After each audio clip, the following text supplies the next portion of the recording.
এবং বিবাহের পথে এটা দাম্পত্য জীবনে তাদের বিভিন্ন কলহ সৃষ্টি হয়েছিল। এক পর্যায়ে আজকে তারা স্বামী স্ত্রী এক জায়গায় ছিল।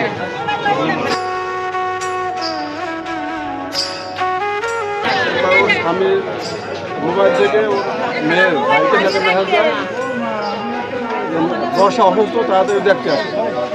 এই সংবাদ পাইয়া বর্ষার বাবা ভাই বাসায় আসে, আসিয়া দেখে খাটে মৃত্যু অবস্থায় শোয় না। এরপরে ওরা লোকজন আসার পরে ভিকটিমের স্বামী শ্বশুর শাশুড়ি লোকজনের মধ্যে পালাই যাবে।